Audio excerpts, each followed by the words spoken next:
puedo hacer para subir la presentación? Ahí en la esquina a la derecha, abajo, dice Ya, presentar pantalla. presentar ahora, dice. Sí,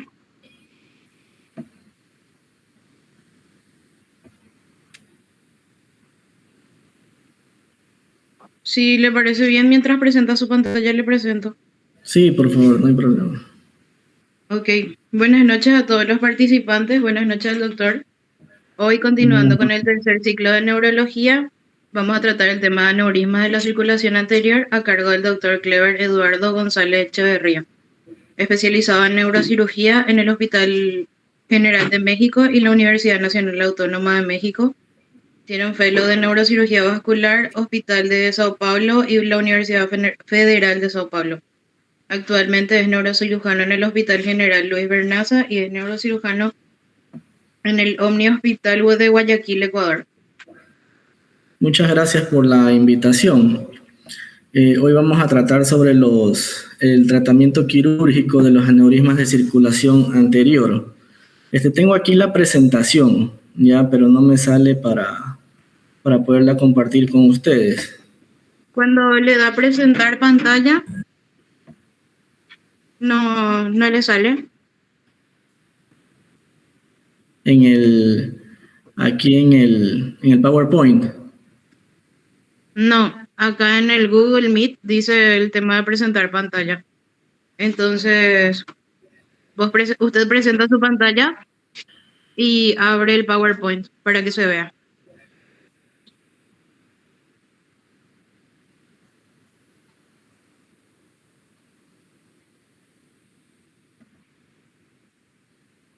Ahí pueden ver. Ahí sí se puede ver. Aún no, doctor. Ahí. No.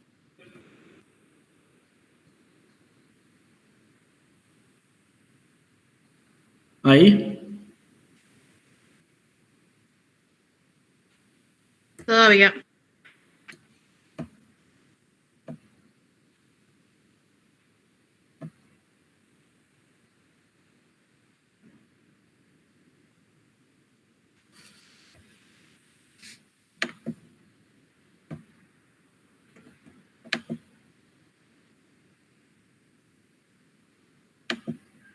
Ahí.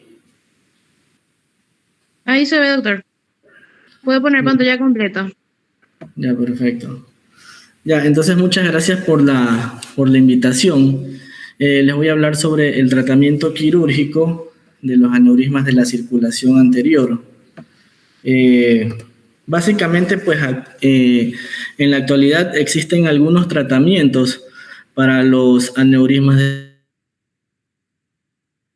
la circulación anterior, tratamiento quirúrgico, y también se puede realizar mediante tratamiento endovascular, mediante la colocación de stent, mediante la colocación de coils.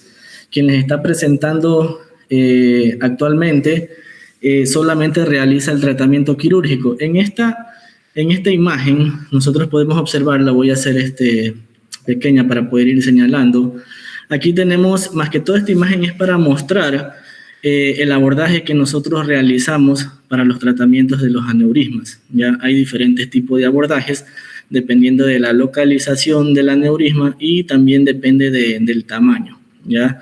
Dependiendo de la localización, lo que nos va a guiar a nosotros es un tema que nosotros tenemos que tener muy en cuenta, que son los puntos craniométricos. Por ejemplo, aquí en esta imagen, que es cortesía de mi profesor Férez Chadat, que fue mi maestro en Sao Paulo.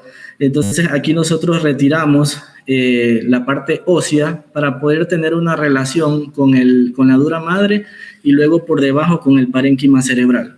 Entonces aquí nosotros podemos observar la sutura coronal. Entonces, ¿qué nos representa la sutura coronal en el cerebro o dentro ya de los ventrículos? Nos representa tanto lo que es el surco precentral y también nos representa lo que es el foramen de Monroe, ¿ya? Esto de aquí va a ser un límite, por ejemplo, para los aneurismas que están localizados en los aneurismas pericallosos, ¿ya? Que vamos a ver a detalle más adelante. Y esto de aquí nos guía para nosotros poder realizar nuestro abordaje.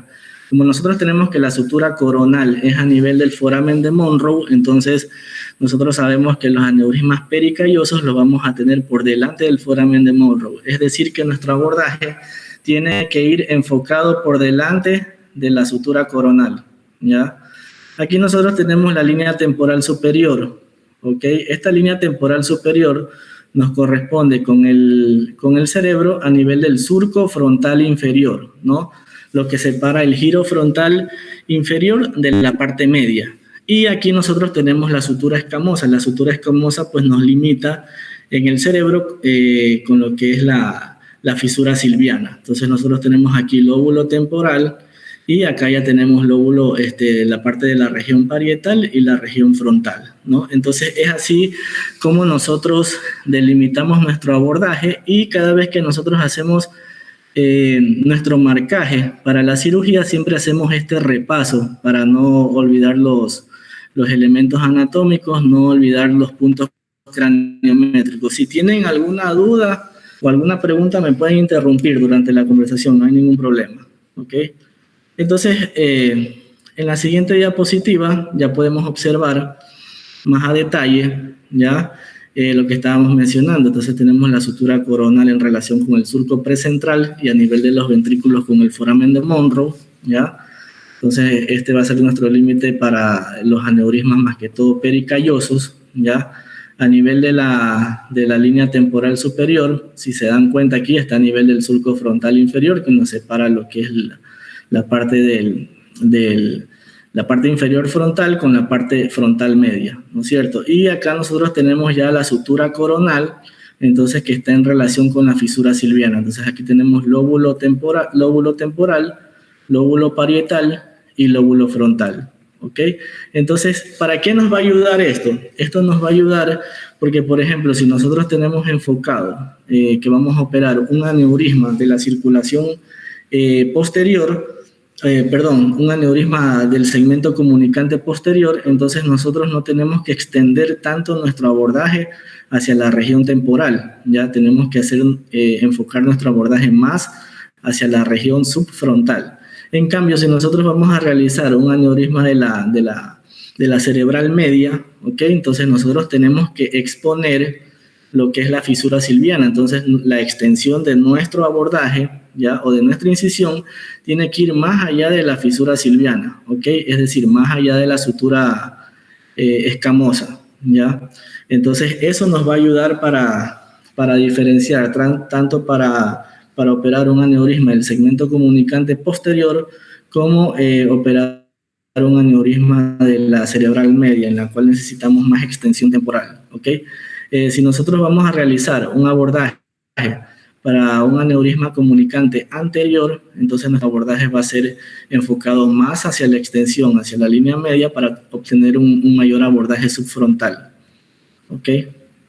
Entonces, tenemos que entre el 5 y el 15% de todos los accidentes cerebrovasculares son secundarios a la ruptura de un aneurisma saccular, ¿ok? La hemorragia subaracnoidea secundaria a ruptura aneurismática presenta una tasa de mortalidad del 20 al 40% y una morbilidad del 50%.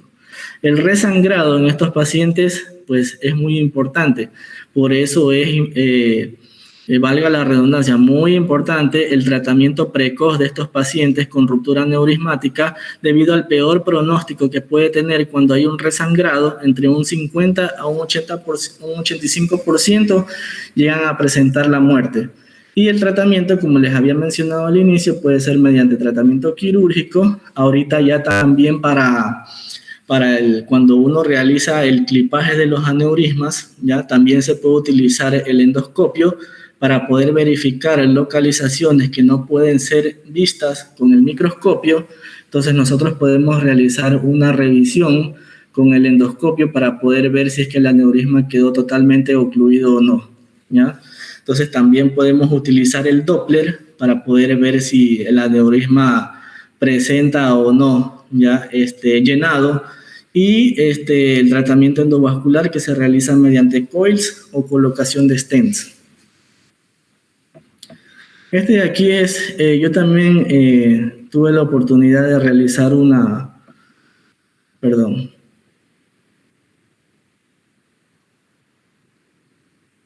tuve la oportunidad de realizar una rotación a nivel de neurocirugía vascular en Helsinki, en Finlandia. Entonces,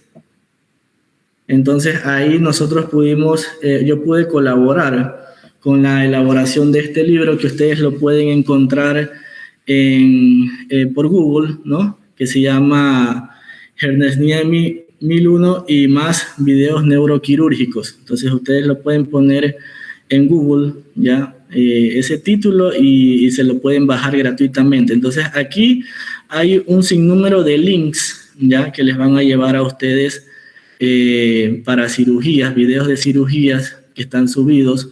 Entonces ustedes pueden ver diferentes tipos de aneurismas a nivel de comunicante anterior, segmento comunicante posterior, cerebral media, pericallosos, incluso no solamente aneurismas, sino también tumores, cirugía de columna. Entonces, esto les va a servir de mucha ayuda, ¿ok? Ahí tuvimos la oportunidad también de colaborar con edición de algunos videos. Entonces, cuando nosotros tenemos un paciente que nos llega a la emergencia, ¿ya? Entonces, es muy importante determinar si es un aneurisma roto o es un aneurisma no roto, ¿ok? ¿Por qué? Porque el aneurisma roto va a requerir de un tratamiento precoz. ¿Por qué? Por lo que estábamos mencionando, las tres complicaciones más grandes de estos pacientes con ruptura aneurismática es el resangrado, ¿ya? Que vamos a ver más adelante los porcentajes. Los pacientes, debido a la hemorragia subaracnoidea que se presenta, entonces pueden tener este vasoespasmo, ¿ok? Porque la sangre es irritante, entonces como se riega a nivel del espacio subaracnoideo, entonces va a irritar los vasos sanguíneos y van a producir que las arterias se espasmen, entonces esto va a condicionar que después se presenten infartos cerebrales. Además de que estos vasoespasmos y esta hemorragia subaracnoidea también dificulta la circulación normal del líquido cefalorraquídeo, entonces los pacientes pueden tener también hidrocefalia, pueden hacer una hidrocefalia aguda. Entonces es muy importante tener en cuenta la clasificación de Honey-Hess cuando el paciente ingresa en la emergencia, ¿ya? Para la hemorragia subaracnoidea. Entonces, la hemorragia de un aneurisma puede presentarse de diversas formas. Puede presentarse como una hemorragia intraparenquimatosa, como la podemos ver aquí. Por ejemplo, aneurismas que se presentan a nivel de la bifurcación carotidia. Ya más adelante vamos a ver un poco de anatomía para recordar toda la anatomía vascular cerebral, más que todo en donde se presentan los aneurismas frecuentemente, ¿ok? Entonces, los aneurismas de bifurcación de carotidia pueden presentarse con una hemorragia también parenquimatosa. Aneurismas también de la cerebral media también se pueden presentar con una hemorragia parenquimatosa, comunicante anterior también. Entonces, nosotros podemos, mediante una tomografía inicial, sin tener la reconstrucción vascular, mediante una tomografía inicial, nosotros podemos deducir de dónde viene la ruptura aneurismática, si es comunicante anterior, si es cerebral media, si es comunicante posterior. Entonces, ahorita vamos a ver algunos detalles, ¿ok? También, bueno, lo más frecuente que se puede llegar a presentar en un paciente con una ruptura aneurismática, pues la hemorragia subaracnoidea. Se puede también presentar un hematoma subdural, ¿ya? Se va el espacio subdural, y menos frecuentemente puede llegar a presentar un hematoma epidural, pero un hematoma subdural sí puede presentarse, más que todos los aneurismas de bifurcación de arteria cerebral media, que disecan la fisura silviana y se pueden ir a depositar en el espacio subdural. Entonces, vamos a comenzar con la arteria cerebral anterior, ¿ok? La arteria cerebral anterior tiene varios segmentos. Tiene el segmento A1, que es el segmento precomunicante. Tiene el segmento A2, que es el segmento infracalloso, por debajo del cuerpo calloso, la rodilla del cuerpo calloso. Tenemos también el segmento A3, que es el segmento precalloso. Aquí podemos ver, tenemos aquí arteria carótida interna, ¿ok?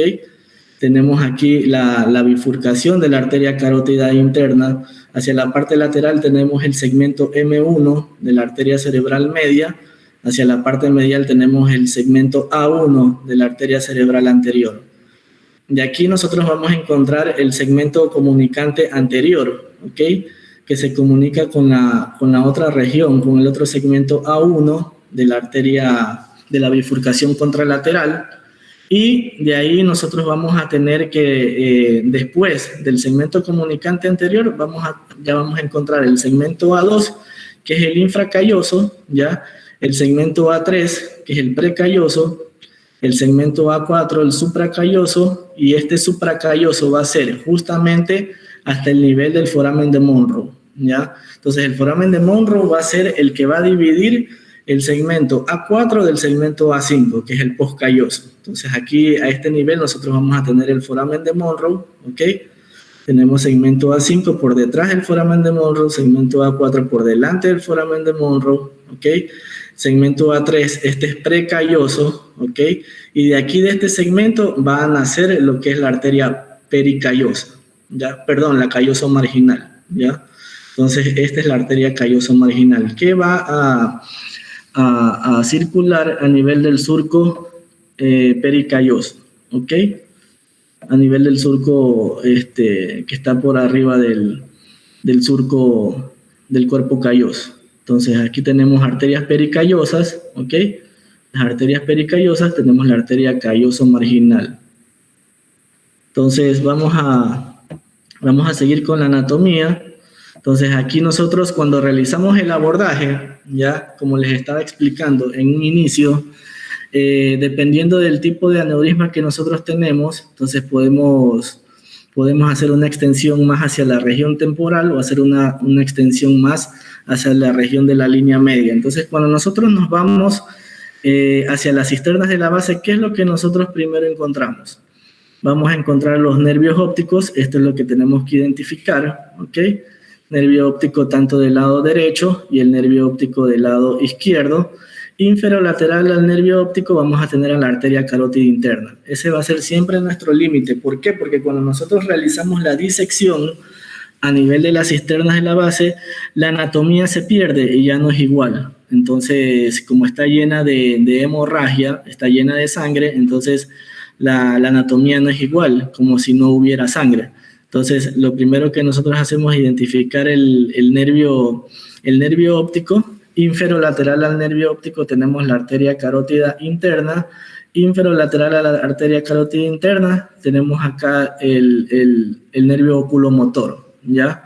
Entonces, nosotros siempre seguimos la cara superior de la arteria carótida interna. ¿Por qué? Porque no tiene ramos. Entonces, esto es muy seguro. Y como todo esto está lleno de sangre, entonces nosotros podemos disecar a través de la cara superior de la arteria carótida interna, hasta que nosotros llegamos a la bifurcación. Entonces, esta es una localización de los aneurismas también, que son los aneurismas de bifurcación carotidia.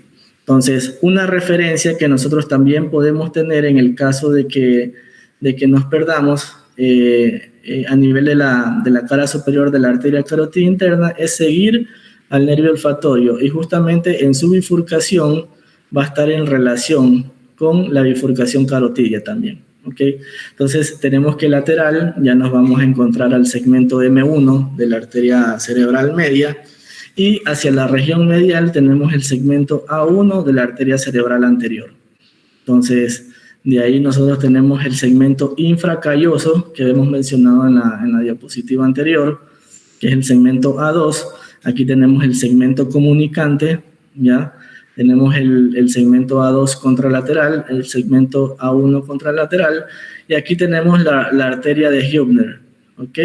Que siempre sale, puede nacer de aquí de A2, puede nacer de la bifurcación, puede incluso ramos nacer de la comunicante anterior, o pueden nacer también del segmento A1. Entonces, puede tener diversos nacimientos.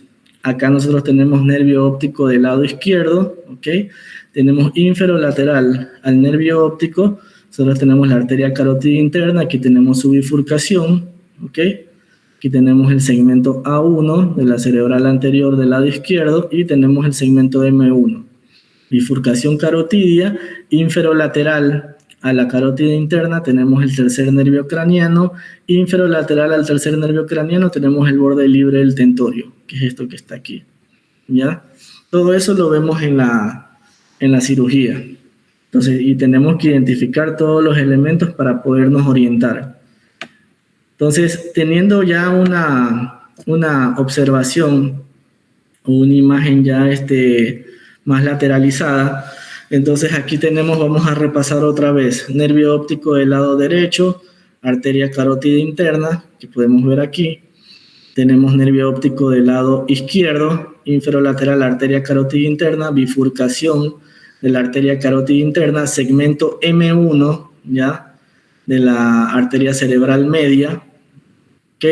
Aquí nosotros tenemos inferolateral a la arteria carótida interna, tenemos el tercer nervio craneano, que es el oculomotor, y posteriormente tenemos inferolateral al tercer nervio craneano, inferolateral al tercer nervio craneano, tenemos el borde libre del tentorio, ¿ok?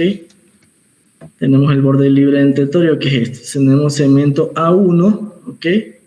Aquí ya tenemos la recurrente de Hübner, y tenemos aquí el segmento comunicante anterior, segmento A2 y segmento A2 contralateral. Entonces, ¿qué nosotros encontramos aquí? Una vez que nosotros seguimos ambos nervios ópticos, vamos a encontrar aquí también el quiasma óptico, y por detrás del quiasma óptico tenemos esta lámina, que si se dan cuenta es transparente. Lo voy a ampliar para que puedan observar. Entonces, es transparente. Entonces, esta lámina transparente es la lámina terminalis. Entonces, esa lámina terminalis es es un vestigio, ¿ya?, del neuroporo anterior, cuando se está formando el tubo neural. Entonces esta lámina terminalis va a corresponder a la pared anterior del tercer ventrículo. Entonces, si nosotros estamos operando un aneurisma cerebral, entonces ya sea en esta región, que es la región oftálmica, que también se pueden presentar aneurismas, aquí podemos encontrar también aneurismas de la comunicante posterior, que ya vamos a ver más adelante, por eso no lo he mencionado, ya, que está en relación con el tercer nervio craneano, aneurismas de bifurcación, ¿ok? Si nosotros tenemos algún aneurisma asociado a hidrocefalia, nosotros podemos abrir esta lámina terminalis para drenar el líquido cefalorraquídeo, que está acumulado en el tercer ventrículo, y obviamente se van a vaciar los ventrículos laterales. Entonces, esa va a ser la ventaja del tratamiento quirúrgico. Entonces, si nosotros estuviéramos realizando un tratamiento endovascular, no tuviéramos cómo abrir esa lámina terminalis. Entonces, esa es una de las ventajas también. Otra de las ventajas del tratamiento quirúrgico es de que si nosotros tenemos una hemorragia subaracnoidea, entonces a lo que nosotros estamos realizando la disección de las cisternas de la base hacia donde está el aneurisma, entonces nosotros podemos ir lavando todas las cisternas, y eso puede ser corroborado después con una tomografía de control. Tenemos en cuenta la tomografía previa, en donde se ve la hemorragia subaracnoidea, y posteriormente hacemos una tomografía de control y nos damos cuenta que el lavado de las cisternas es importante, y eso también nos ayuda a nosotros a prevenir el vasoespasmo, ¿ok? Cosa que no se puede realizar con tratamiento endovascular. Si nosotros también tenemos un hematoma intraparenquimatoso, entonces ese hematoma intraparenquimatoso también lo podemos drenar. Entonces, siguiendo con la secuencia, entonces nosotros habíamos mencionado de que tenemos el segmento infracalloso, ¿ok?, el precalloso y el supracalloso, ¿no?, y el postcalloso, que está por detrás del foramen de Monro. Entonces, aquí tenemos un caso, ya siguiendo la secuencia de la arteria cerebral anterior, de un aneurisma que nosotros operamos aquí pequeño, que se puede observar, es un aneurisma pericalloso, ¿no? Aquí está. Es un aneurisma pericalloso. Y tiene asociado también otro aneurisma, ¿ya? Tiene otro aneurisma en la bifurcación de la arteria cerebral media, pero del lado izquierdo. Entonces, este era no roto, y el aneurisma que se rompió fue el aneurisma pericalloso. Entonces, este aneurisma pericalloso ya está localizado a este nivel, ¿ok? Está localizado a este nivel, aquí. Entonces, ¿por qué? Porque nosotros aquí ya tenemos la calloso marginal y esta es la arteria pericallosa. Entonces, si ustedes se dan cuenta, la pericallosa corre sobre el cuerpo calloso, lo acompaña, ¿no? Aquí lo acompaña, ¿ya? Y aquí nosotros, en relación a la arteria pericallosa, tenemos aquí nosotros un giro, que es el giro del cíngulo, ¿ya? Entonces, por arriba de ese giro hay otro surco, que es el surco del cíngulo. Entonces, ese surco es por donde va a donde va a correr la arteria calloso marginal. Entonces, justamente en esta bifurcación vamos a tener estos aneurismas que son también frecuentes. Entonces, los aneurismas más frecuentes de la arteria cerebral anterior tenemos que son los aneurismas comunicante anterior, como vimos hace un rato la anatomía, y los pericallosos. Y también ya en menos frecuencia podemos encontrar aneurismas en el segmento A1 también, como también se ha observado. Entonces, aquí el tratamiento quirúrgico es diferente. ¿Por qué? Porque el abordaje va a ser distinto a los otros aneurismas. ¿Por qué? Porque aquí nosotros tenemos que irnos a través de la línea media. Entonces, como ustedes ven aquí el aneurisma pericalloso, entonces, como yo les había mencionado, si nosotros tenemos un aneurisma pericalloso, entonces el aneurisma pericalloso va a estar por delante del foramen de Monro, ¿no es cierto? Es decir, si nosotros tenemos el foramen de Monro a este nivel, ¿ya? Entonces vamos a tener que el aneurisma va a estar por delante, o sea, en el segmento supracalloso, ¿no? Entonces ahí nosotros tenemos que realizar, si tomamos en cuenta la craniometría que comentamos inicialmente, el foramen de Monro está en relación con la sutura coronal, ¿no? Entonces vamos a tener que realizar nuestro abordaje, este ya es el cierre, por delante de la sutura coronal. Aquí incluso yo marqué, ¿ya? Aquí se ve con el marcador dónde está la sutura coronal. Entonces de aquí hacia adelante nosotros realizamos un abordaje, ¿ya? Y hacemos una craniotomía a través de la línea media. Entonces realizamos 4 orificios de trépano, ya a cada lado de la línea media, y luego nos extendemos lateralmente. Vamos a hacer más grande la imagen, ¿ya? Entonces esta es la línea media, ¿ok? Entonces hacemos 2 trépanos de cada lado de la línea media teniendo en cuenta con el seno sagital, ¿no? Y luego nos extendemos hacia la derecha con la craniotomía. ¿Ok? Entonces, esto es aquí en la sala quirúrgica donde nosotros siempre trabajamos en el hospital. Utilizamos obviamente el microscopio quirúrgico y este ya es el cierre, cuando nosotros ya estábamos cerrando. Entonces, si se dan cuenta, son 4 trépanos que se realizan, una extensión hacia de craniotomía hacia la derecha y luego el cierre, ¿no? Y aquí está el clipaje del aneurisma pericalloso. Y se puede observar aquí que nosotros tenemos todavía el aneurisma de cerebral media. Entonces, aquí incluso el doctor Juha Hernesniemi, que es el que les presenté el libro hace un momento, que lo busquen y que lo bajen, él también recomienda para los aneurismas pericallosos que se puede utilizar la cirugía estereotáxica o se puede utilizar la neuronavegación, debido a que estos aneurismas, pues a pesar de la anatomía, que uno la tiene bien clara de la región, pues son muy difíciles de encontrar. Entonces, él también recomienda poder realizarlo mediante estereotaxia o poderlo realizar también mediante neuronavegación. Que tuvimos un caso de neuronavegación y nos fue bien también. Con estereotaxia no he realizado todavía. Entonces, miren cómo tenemos nosotros los diversos tipos de abordaje. Ya hablamos sobre el abordaje interhemisférico anterior para los aneurismas pericallosos, pero ya cuando nosotros tenemos un aneurisma a nivel del segmento comunicante anterior, como podemos ver en este caso de aquí que tuvimos, ya este mismo caso de aquí, de este aneurisma, corresponde al abordaje que está acá. Entonces aquí nosotros realizamos un abordaje aquí está la fisura silviana, entonces nosotros realizamos un abordaje con mayor extensión hacia la línea media porque nosotros tenemos que extendernos subfrontal más hacia la región de la línea media. Entonces vamos a repasar la anatomía. Entonces aquí nosotros tenemos arteria carótida interna, ¿no es cierto? Tenemos arteria carótida interna, bifurcación de la arteria carótida interna, ¿ya? Tenemos arteria cerebral anterior, arteria cerebral anterior en su segmento A1, tenemos la arteria cerebral media en su segmento M1 y acá nosotros tenemos ya el segmento comunicante, ¿ya? Aquí en el segmento comunicante nosotros podemos tener aneurismas de diversas proyecciones, ¿no? Como podemos ver aquí. Podemos tener una proyección hacia la parte anterior, tenemos tener una proyección hacia la parte inferior, del segmento comunicante, hacia la parte anterior, o sea, por delante, hacia la parte superior y hacia la parte posterior. Esas son las 4 proyecciones de aneurismas que nosotros podemos encontrar en el segmento comunicante anterior. Entonces, si nosotros observamos esta angiotomografía, tenemos que la proyección es anterosuperior del aneurisma, ¿no es cierto? Entonces, otra vez repasando, como nosotros podemos ver aquí, arteria carótida interna, segmento M1, A1, segmento comunicante, y de ahí vienen los segmentos A2, ¿no? Que son los infracallosos. Entonces, aquí en el esquema también tenemos segmento A1 de la cerebral media, A1 contralateral, entonces tenemos A2 del lado izquierdo y A2 del lado derecho.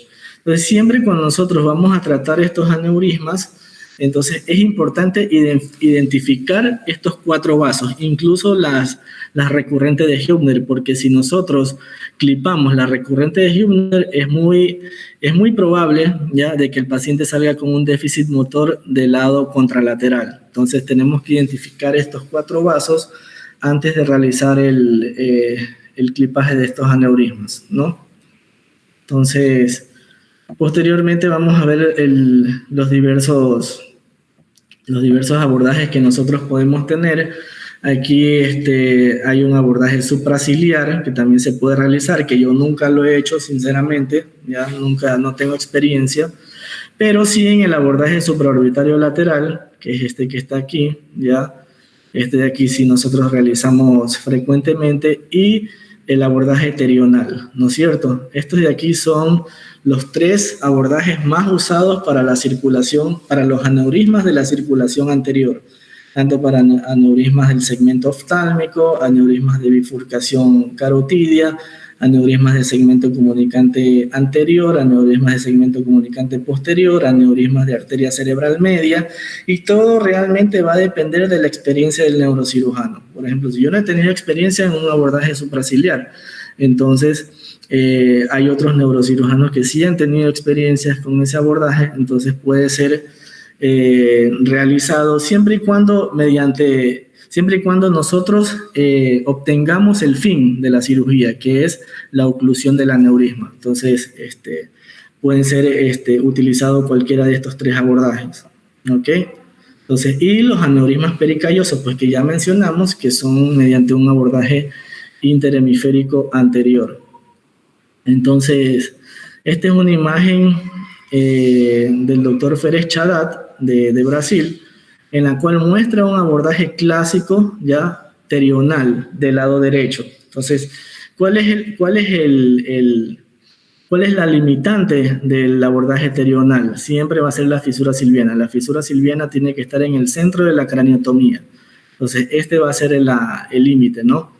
Bueno, sería digamos, el elemento anatómico que tiene que ir en el centro. Entonces, nosotros tenemos aquí la parte inferior de la craniotomía. Nos podemos observar que está el giro temporal superior, giro temporal medio, ¿ya? Fisura silviana, y aquí nosotros tenemos ya el giro frontal inferior y giro frontal medio, ¿no es cierto? Si nosotros tenemos aquí este surco, ¿ya? Que es el surco frontal inferior, entonces, según la craniometría que nosotros pudimos conversar al inicio, ¿a qué se correspondía? A la línea temporal superior, ¿no es cierto? Es decir, que aquí se va a insertar lo que es la aponeurosis, ¿no? Entonces, si nosotros tenemos aquí la fisura silviana, ¿qué se va a corresponder con la parte ósea? Se va a corresponder con la sutura escamosa, ¿no es cierto? Entonces, por debajo de la sutura escamosa tenemos lóbulo temporal, ¿ya? Y por arriba tenemos frontal, ¿no? Entonces, esos detalles tenerlos en cuenta. Siguiendo con la anatomía, entonces ya aquí ya tenemos un abordaje ya real de lo que vemos nosotros mediante microscopía, ¿no? Cuando estamos realizando los abordajes para los aneurismas. Entonces nosotros disecamos a nivel subfrontal, ¿ya? Y lo primero que vemos es el nervio óptico. esto que está aquí, ¿ya? ¿Ok? Entonces, inferolateral al nervio óptico tenemos la arteria carótida interna. Inferolateral a la arteria carótida interna tenemos el tercer nervio craneano, que es el nervio oculomotor, ¿no? Inferolateral al oculomotor, aquí nosotros tenemos al borde libre del tentorio, que es todo esto, ¿ok? Borde libre del tentorio. Seguimos la cara superior de la arteria carótida interna, tenemos bifurcación carotidia, hacia la parte medial, segmento A1, ¿ya?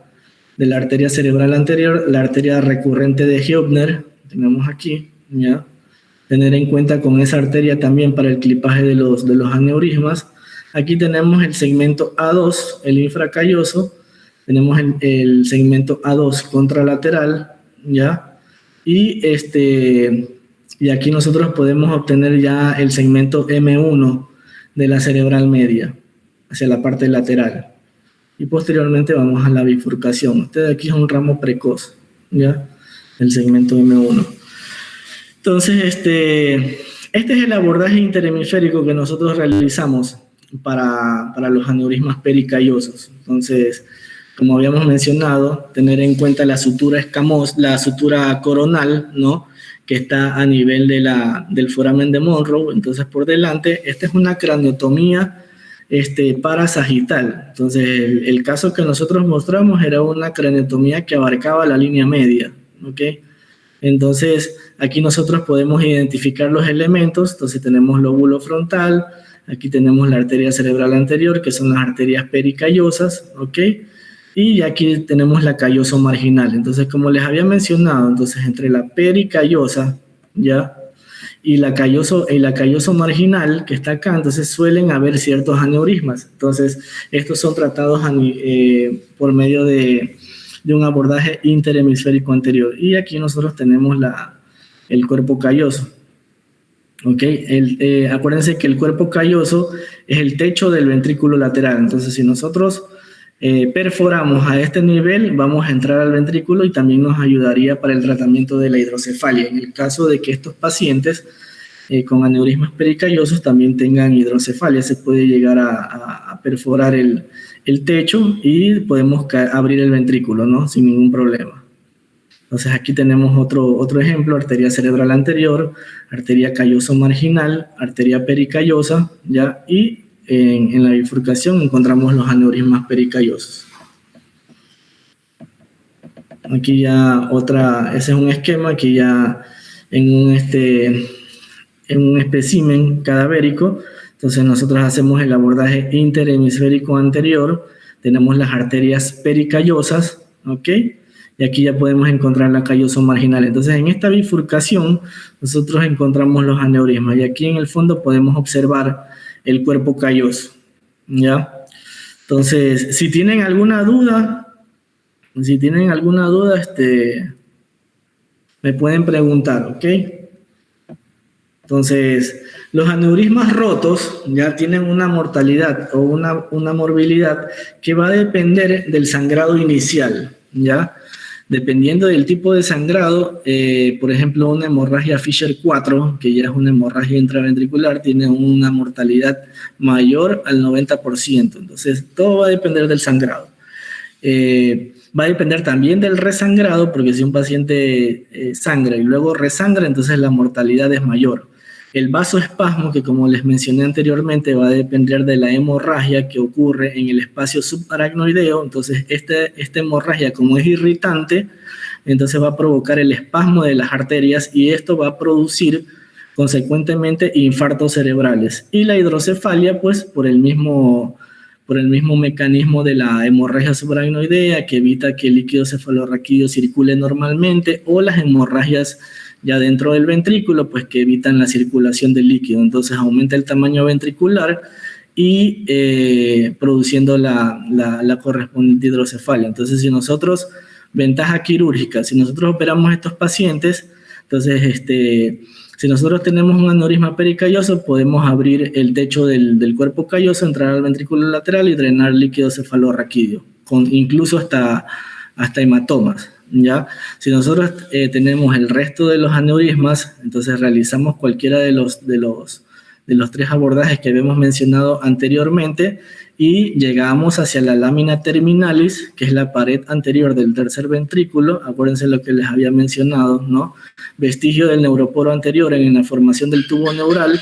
Entonces se abre la pared anterior del tercer ventrículo y se drena también líquido cefalorraquídeo, disminuyendo la hidrocefalia.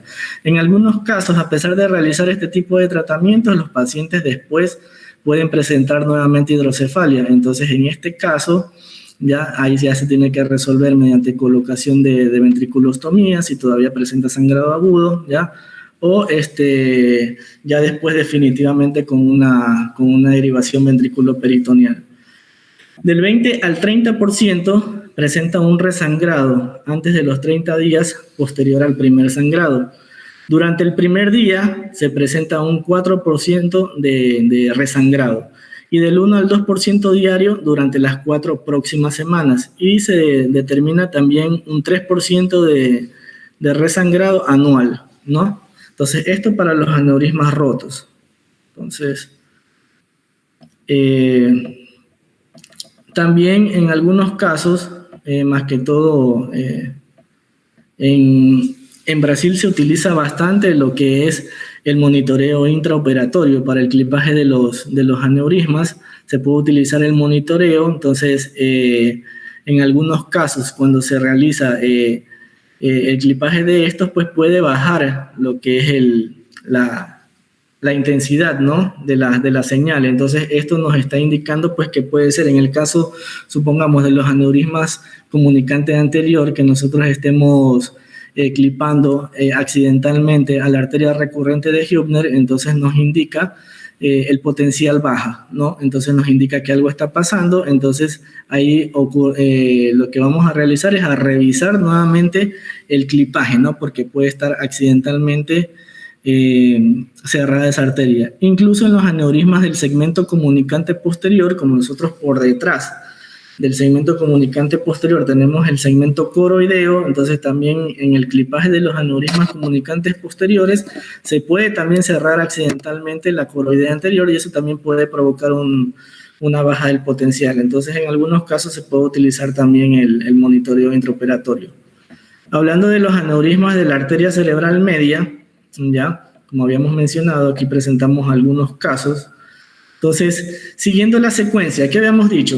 Que lateral a la bifurcación tenemos el segmento M1. Entonces, el segmento M1 es prácticamente horizontal, ¿no? Entonces, el segmento M1 acá se ve mejor porque hemos retirado parte del lóbulo. Entonces, aquí el segmento M1 va a ser horizontal. Entonces, que va a recorrer parte de la fisura silviana. Entonces, posteriormente, este segmento M1 va a presentar una bifurcación, ya va a tener un ramo superior, otro inferior, en algunos casos puede tener 3, 4 ramos también. Entonces, aquí la dirección va a cambiar. Entonces, aquí la dirección va a ser desde anterior hacia posterior, ¿ya? Hasta aquí. Entonces, este es el segmento M2. Entonces, el segmento M1 es horizontal prácticamente, ¿no? Desde la región medial hacia la parte lateral. El segmento M2 va a ser desde la región anterior hacia la región posterior, ¿ya? El segmento M3 va a ser otra vez desde la región medial hacia lateral, ¿ok? Y el segmento M4 ya va a ser el segmento opercular. El segmento cortical. Entonces tenemos el segmento horizontal, que es el segmento esfenoidal. Luego el anteroposterior es el insular. Luego tenemos desde el medial hacia el lateral es el opercular, y luego tenemos el cortical, ¿no? Son 4 segmentos de la arteria cerebral media: M1, M2, M3 y M4. Entonces aquí los aneurismas que mayormente se encuentran son los aneurismas de la bifurcación de la cerebral media, es decir, entre el segmento M1 y el segmento M2. Es decir, en esta localización, justamente cuando el segmento M1 ya ocurre una transición hacia el segmento M2. Entonces, aquí podemos ver, por ejemplo, en esta tomografía simple de cráneo, ya, aquí nosotros tenemos, si se dan cuenta, este es el lado derecho, ¿no? Si se dan cuenta y son observadores, como yo les había dicho hace un rato, dependiendo del tipo de hemorragia, nosotros podemos saber si tenemos o si nos enfrentamos hacia un aneurisma. Aquí tenemos una hemorragia subaracnoidea a nivel de la de la región insular. Entonces, miren, aquí tenemos la fisura silviana del lado izquierdo, aquí tenemos la región perinsular, ¿no? Entonces, aquí tenemos la fisura silviana del lado derecho, la región perinsular, hay un sangrado pequeño, ¿no? Entonces, nosotros tenemos que investigar, y si el paciente tiene sintomatología, con más razón. Entonces, aquí tenemos segmento, esta es la reconstrucción vascular de la tomografía, ¿no? En 3D. Entonces, aquí tenemos segmento M1 y en la bifurcación que habíamos mencionado, aquí tenemos una dilatación aneurismática, ¿no? Que podemos verla aquí también, segmento M1, ¿ya? Y luego viene el segmento M2, ¿no? Segmento M2. Entonces, en esta bifurcación tenemos un aneurisma sacular roto. Esta es la tomografía de control, ¿ya? Con el clipaje del aneurisma y aquí está el paciente, ¿no? Entonces, recordando otra vez, segmento M1, horizontal, segmento esfenoidal. M2 es el segmento insular, ¿no? Justamente aquí está la bifurcación donde siempre encontramos a los aneurismas. M3 opercular de medial hacia lateral y el segmento cortical, ¿ok? Aquí tenemos otro caso de otro paciente con un aneurisma sacular también de proyección anterior. Aquí también tenemos que ver la proyección del aneurisma. Entonces, aquí nosotros podemos observar, perdón, que se me pierde la señalización. Entonces, aquí tenemos el segmento M1, ¿ya? Tenemos el segmento M1, miren, tenemos arteria carótida interna, ya este es en la angiografía, ¿no? Diferente a la angiotomografía. Tenemos aquí la arteria carótida interna, tenemos bifurcación de la carótida interna, segmento A1 de la cerebral anterior, segmento M1 de la cerebral media, y aquí ya tenemos la bifurcación, y en la bifurcación tenemos aquí el aneurisma, ¿no es cierto? Entonces, esta es la angiografía de control, en la cual aquí, si ustedes pueden observar, aquí están los clips, ¿no? Del aneurisma, ¿ya? Aquí está el segmento M1, este de aquí es un ramo precoz de M1, y miren cómo aquí se ve claramente la bifurcación, ¿no? De la cerebral media. Aquí está la bifurcación, entonces esto ya sería, esto de aquí es el segmento horizontal o segmento esfenoidal de la arteria cerebral media, que es el segmento M1. Esto de acá es el segmento M2, que corresponde al segmento insular, que es el anteroposterior. Es decir, todo esto que nosotros estamos viendo aquí corresponde a esto que está aquí, ¿ya? A esto que está aquí, ¿ok? Desde esta curvatura que nosotros podemos ver ya acá arriba, que corresponde al giro transverso de Heschel, ¿ya? Esto que está acá arriba, ¿ya? Esto que está aquí se corresponde a esta curvatura que nosotros vemos anatómicamente acá. Entonces, desde aquí hacia el lateral tenemos el segmento opercular, que es el segmento M3, es decir, que desde aquí hasta acá es el segmento opercular, ¿ya? Y lo que ya está para arriba es el segmento cortical, que es esto sería M4, ¿no? Lo que está acá. Perdón, se movió. ¿Ya? Entonces sería el segmento M4. Entonces aquí ya tenemos la presencia del aneurisma, oclusión aneurismática total. Acá tenemos otro caso, miren cómo aquí tenemos la fisura silviana del lado derecho, ¿ya? Aquí tenemos la región insular, ¿no? Entonces, como está lleno este espacio de hemorragia, entonces por eso le digo, hay que observar bien la hemorragia, ¿ya? Para que nos lleve a pensar de que tenemos un aneurisma, ¿ya? Aquí tenemos una angioresonancia, podemos ver el segmento M1, aquí está la bifurcación carotidia, ¿no? Segmento A1, y aquí tenemos segmento M1, aquí tenemos la bifurcación de la cerebral media, ¿ya? Y aquí tenemos una dilatación aneurismática. Realizamos una angiografía arteria carótida interna, segmento A1, segmento M1, aquí ya tenemos la bifurcación de la cerebral media, segmento M2, y aquí tenemos la dilatación aneurismática, ¿no? Posteriormente realizamos el clipaje, la cirugía, y aquí ya no se observa el aneurisma, ¿no? Segmento M1, ¿no? Segmento M2 con su bifurcación, y ya no, en la bifurcación ya no se observa aneurisma, ¿no? Entonces, espero que haya quedado claro, porque esto para mí, cuando recién estaba aprendiendo la neuroanatomía, esto se me hacía muy complicado, lo que eran los segmentos de la cerebral media. Es más complicado que el resto de y más que todo del resto de las arterias, más que todo correlacionar toda esta anatomía con la parte de la tomografía, con la angiotomografía y con la angiografía, ¿no? porque hay que correlacionar todo, la parte anatómica, la parte imagenológica y la parte clínica, ¿no? Entonces acá tenemos una angioresonancia, ¿no? Igual, segmento M1, ¿no? Bifurcación, aneurisma. Entonces aquí tenemos también segmento M1, bifurcación, y aquí ya hacia la parte posterior tenemos el segmento M2 de la cerebral media, y en esta bifurcación de aquí, ya que se llama punto silviano posterior, ya que está en relación al giro transverso de Heschel, aquí ya cambia desde M2 a M3. Entonces, este de aquí ya deja de ser segmento insular, esto es el segmento esfenoidal, para pasar a ser un segmento opercular, y ya lo que sale a la corteza es el segmento cortical, ¿no? Entonces, acá tenemos otro caso, ¿ya? Miren, aquí se encuentra asociado una hemorragia ya intraparenquimatosa. Tenemos una hemorragia a nivel de la fisura silviana. Los aneurismas de la cerebral media siempre tienen aquí hemorragia aquí y disecan hacia la ínsula, ¿ya? Entonces siempre se ve esa forma. Aquí tenemos una dilatación aneurismática de bifurcación de arteria cerebral media. Entonces hacemos el abordaje, ya, como ya les había mencionado, dependiendo del tipo de aneurisma, localización, tamaño, todo eso va a depender el abordaje. Este es un abordaje terional, porque estamos viendo el lóbulo frontal. Acuérdense lo que yo les dije, abordaje terional, se ve lóbulo frontal, lóbulo temporal y el límite anatómico de la fisura silviana en el centro de la craniotomía, ¿no? Entonces esto es un abordaje terional, ¿ok? Los elementos anatómicos que nosotros podemos observar, ya les había mencionado en los diagramas, ¿no? O en los especímenes. Nervio óptico, en este caso del lado izquierdo, inferolateral al nervio óptico tenemos arteria carótida interna. Continuando cara superior de la arteria carótida interna tenemos bifurcación de la carótida interna, segmento A1 de la cerebral anterior, segmento M1 de la cerebral media. El segmento M1, ¿se acuerdan que viene desde medial hacia lateral? Es un segmento horizontal, y aquí nosotros vamos a encontrar la bifurcación de la arteria cerebral media. Entonces aquí encontramos el aneurisma, ¿no?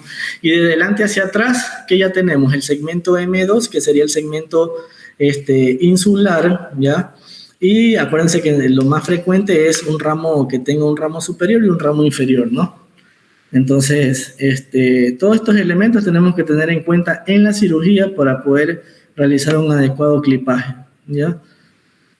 Tenemos los aneurismas de la bifurcación carotidia también, que son frecuentes. Ya los aneurismas que nosotros mayormente vemos con bastante frecuencia son los aneurismas del segmento comunicante posterior. De ahí tenemos aneurismas de la bifurcación de la cerebral media, de ahí aneurismas del segmento comunicante anterior, y de ahí aneurismas de la bifurcación carotidia.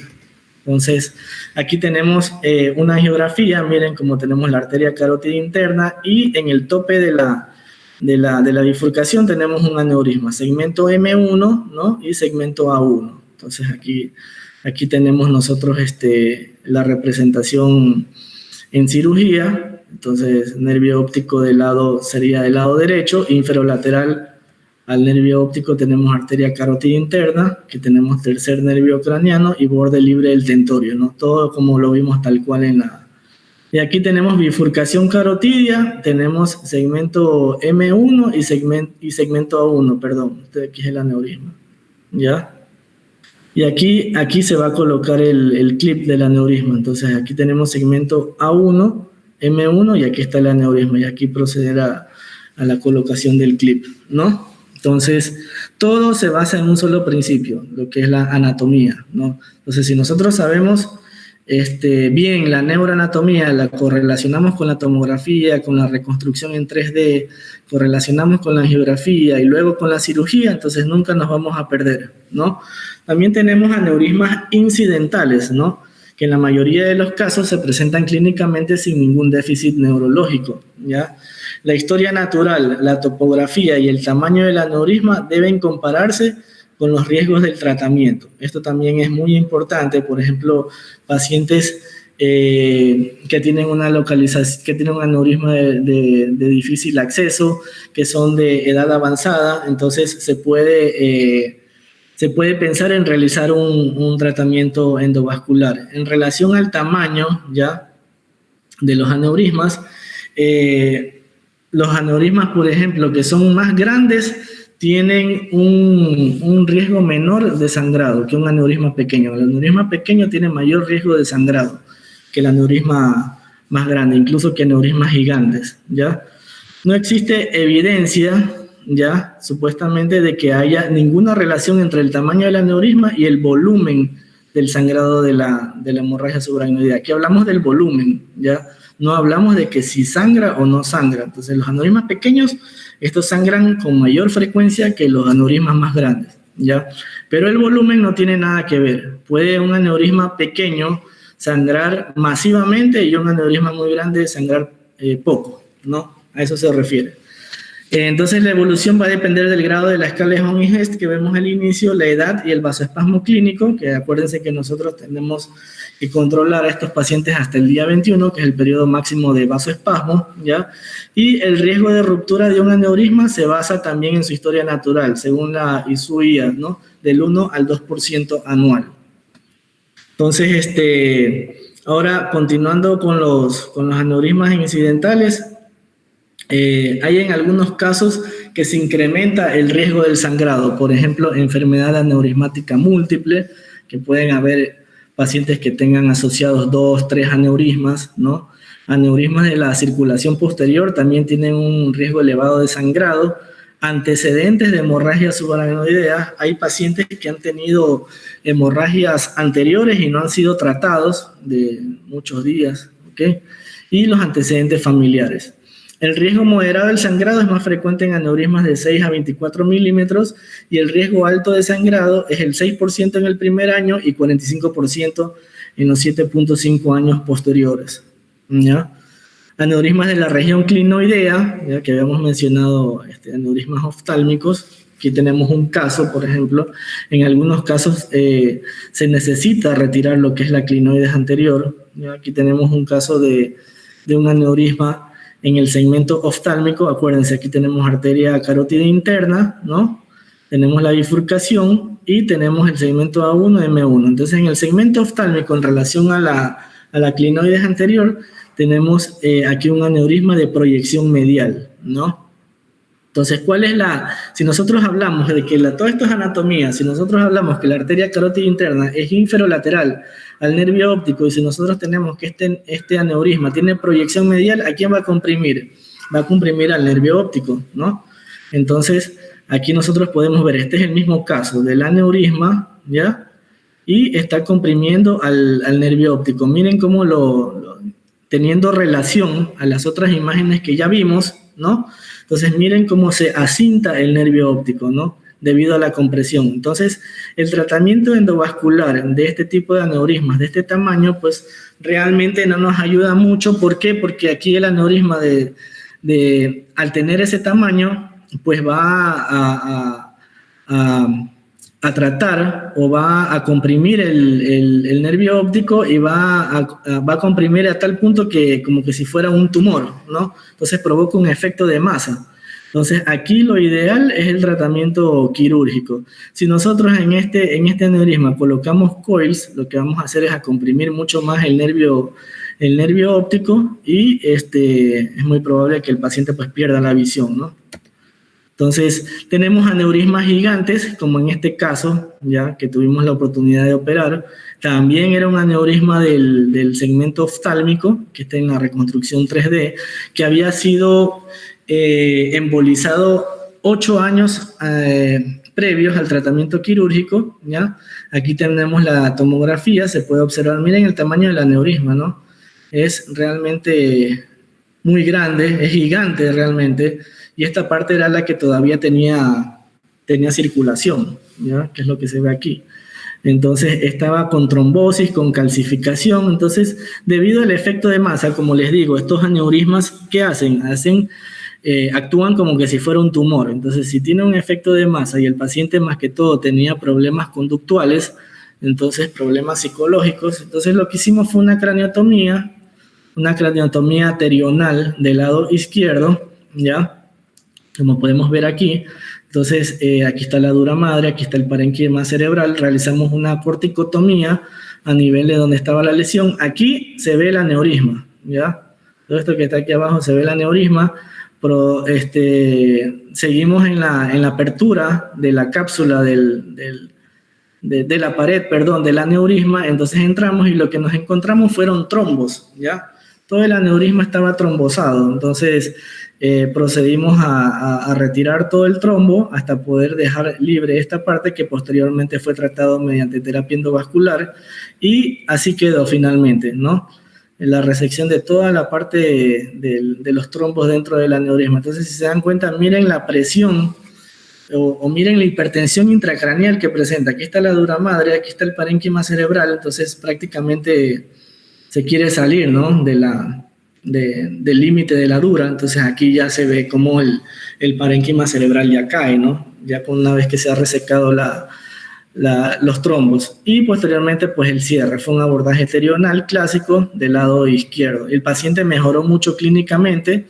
Le hicimos una valoración neuropsicológica antes de la cirugía y una valoración neuropsicológica después de la cirugía, y el paciente mejoró mucho clínicamente, porque no tenía ningún déficit. Bueno, el déficit visual ya lo tenía desde la primera embolización que tuvo, tenía el problema del aneurisma, pero no tenía ningún déficit, hablando de un déficit motor, ¿no? Ni en brazos, ni en las piernas, ni nada. Entonces, más que todo eran problemas conductuales, depresión, todo eso. Entonces, fue positivo la valoración neuropsicológica después de la cirugía, mejoró bastante. Ahora vamos a hablar sobre los aneurismas de la arteria del segmento comunicante posterior, ¿ya? Entonces, aquí nosotros tenemos un caso, por ejemplo. Este era un joven que consumía cocaína, ¿ya? Entonces, presentó o debutó con una hemorragia intraparenquimatosa a nivel temporal del lado derecho, ¿ya? Y todos pensaban que se trataba de una hemorragia producto del consumo de estas drogas, ¿no? Entonces se lo hizo. Aquí a nivel de esta tomografía, de la simple, ya se puede evidenciar que hay la presencia de una dilatación aneurismática aquí, ¿ya? Si revisan bien la tomografía, entonces se puede ver que aquí está ya el aneurisma y que de aquí se rompe y sale el sangrado hacia el lóbulo temporal, ¿no? Entonces le pedimos una angiotomografía posteriormente, entonces se puede ver aquí la dilatación aneurismática y el hematoma que está asociado al aneurisma, ¿no? Entonces aquí podemos ver la dilatación del aneurismática en el segmento comunicante posterior. Aquí tenemos la arteria carótida interna, ¿no? Acuérdense, del lado derecho, ¿no? Tenemos aquí segmento oftálmico, luego viene el segmento comunicante posterior en relación a la arteria comunicante posterior, y más hacia la parte posterior tenemos el segmento comunicante anterior en relación a la arteria el segmento coroideo anterior en relación a la arteria coroidea anterior. Entonces, cuando se realiza el clipaje de estos aneurismas, es muy importante, ¿ya?, no clipar también la arteria coroidea anterior, porque esto de aquí va a provocar un déficit motor contralateral en el paciente. Entonces, aquí en este caso realizamos un abordaje piterional, ya del lado derecho, debido a la hemorragia. Entonces, aquí todavía está lo que es la plaqueta ósea. Posteriormente retiramos el colgajo óseo, ¿no? Y aquí miren cómo está el sangrado, ¿no?, en el parénquima. Entonces está totalmente, la hemorragia subaracnoidea está totalmente de coloración rojiza, ¿no?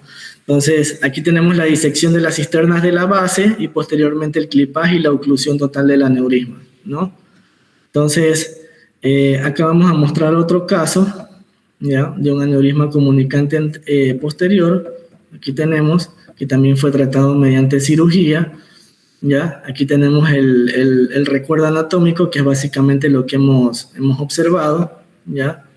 Aquí en 3D, ¿no?, el abordaje lóbulo frontal, lóbulo temporal, en un abordaje terional, fisura silviana, todos los elementos anatómicos que hemos visto ya. y posteriormente el clipaje de estos aneurismas, ¿no?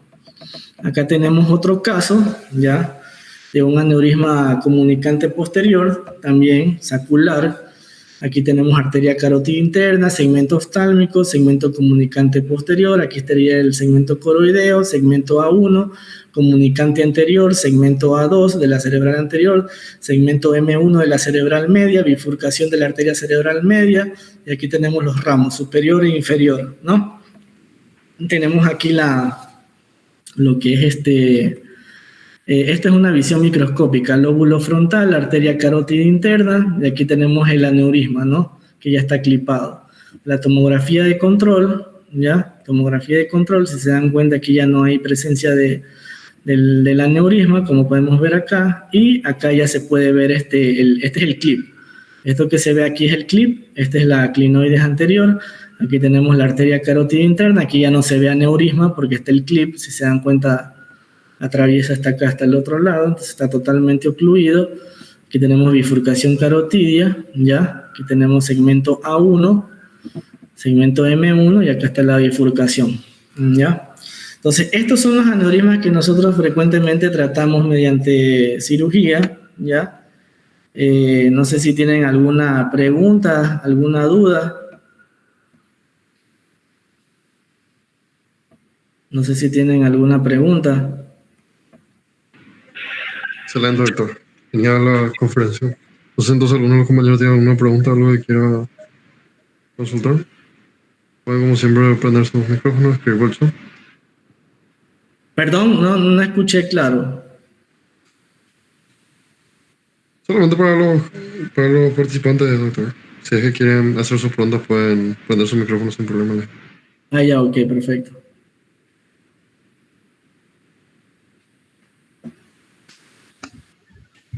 Una pregunta, Doc. Sí. ¿De qué dependen los nacimientos en las arterias de Heuvener?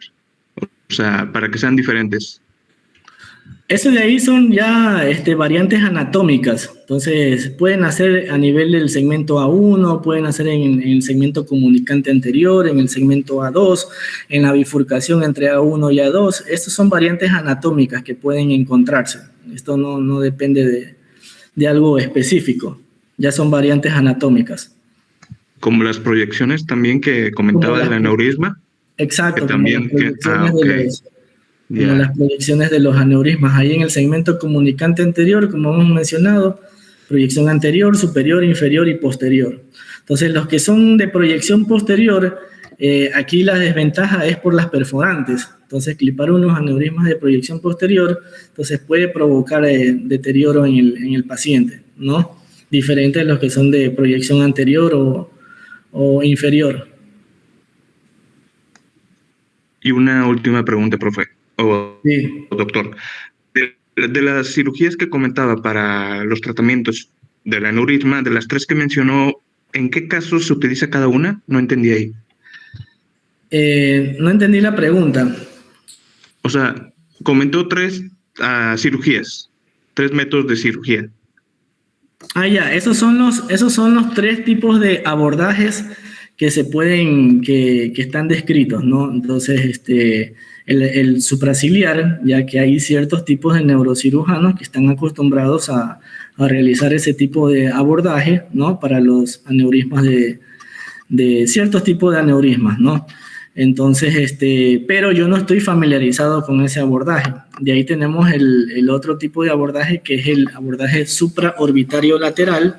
Entonces, ese abordaje supraorbitario lateral fue descrito por el doctor Juha Hernesniemi, ¿no? Que es el libro que yo les había comentado, que se lo descarguen. Entonces, él realiza frecuentemente ese abordaje y él indica pues, que ese abordaje es suficiente para aneurismas de la circulación anterior, ¿no? Y el otro, el abordaje epitelional clásico, que es el que también se utiliza. Entonces, va a depender básicamente, mediante estos 3 tipos de abordajes, tú puedes clipar todos los aneurismas de la circulación anterior, pero va a depender de la experiencia del neurocirujano, ¿ya? Entonces, y de gustos también, ¿no? Entonces, hay algunos neurocirujanos que les gustará hacerlo mediante epitelional, otros mediante abordaje supraorbitario lateral, otros mediante el supraciliar. Entonces, eso va a depender de gustos, ¿no? Pero las tres dan el mismo resultado. Claro, exacto. Como había mencionado, Ok. pues lo ideal es el resultado, o sea, la oclusión del aneurisma. Ese es el punto final de todo. Ok, ¿Sí? gracias. Así es. No sé si tengan otra pregunta. Estoy revisando aquí también las preguntas que están en la...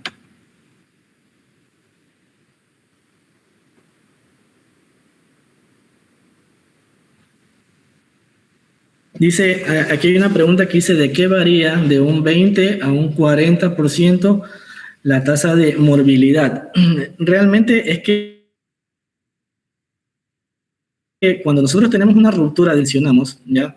La hemorragia subaracnoidea es el que va a provocar el problema y las complicaciones. ¿Por qué? Porque como el sangrado se vierte en el espacio, entonces, y ustedes saben que en el espacio subaracnoidea, pues corren los vasos, ¿no? Las arterias, las venas.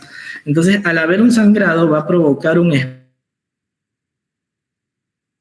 espasmo de las arterias. Entonces, puede condicionar que se provoquen infartos cerebrales también. Entonces, este espasmo va a condicionar que el líquido cefalorraquídeo no circule normalmente. Acuérdense que el líquido circula por el espacio subaracnoideo, ¿no?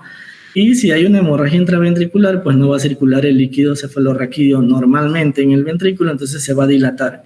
Entonces, de todo esto depende la morbilidad. Es decir, el vasoespasmo, ¿ya?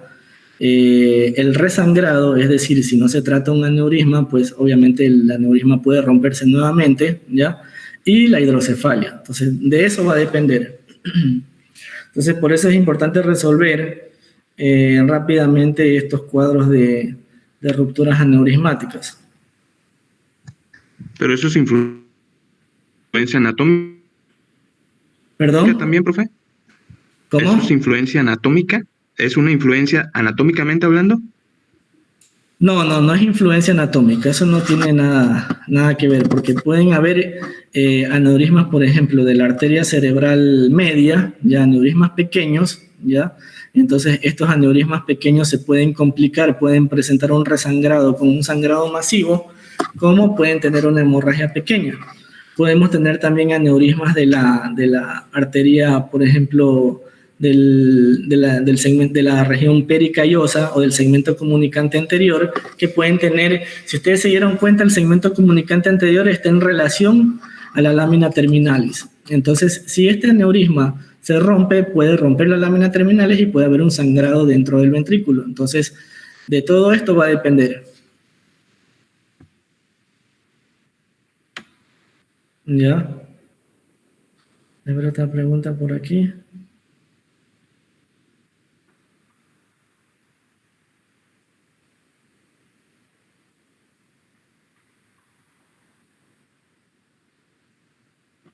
Dice, ¿existe alguna cirugía mejor que las otras para la oclusión del aneurisma de los tres que mencionó? No Esa es está. la misma pregunta que yo le hice. Ah, ya sí, porque no la entendía. Ya. Hay otra pregunta de Iris al final.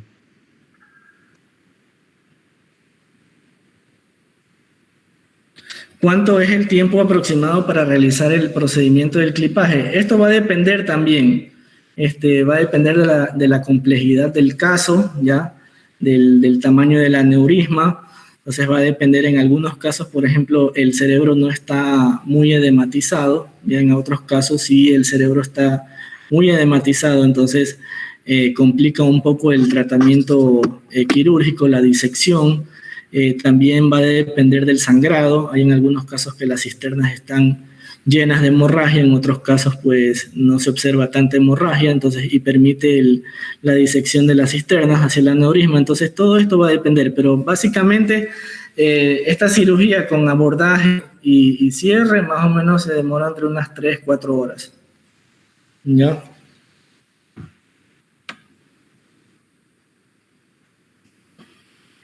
Entonces, no sé si tengan alguna otra pregunta, alguna otra duda.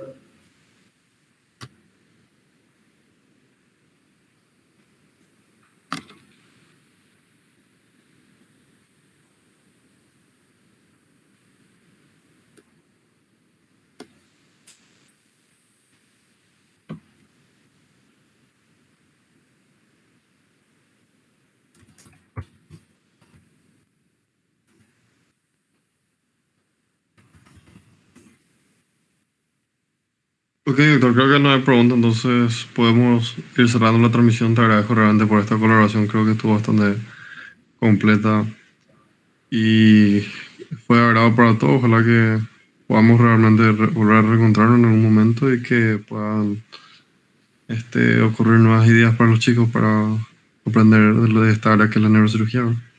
Ya, perfecto. Cualquier duda, si existe, pues ahí me la pueden enviar también por correo. Voy a dejar mi correo aquí. Si tienen alguna duda, pues ahí me pueden preguntar también. ¿Ok? Vale, doctor, sin problema. Muchísimas gracias, ¿verdad? Gracias, doc. Gracias a ustedes. Hasta luego.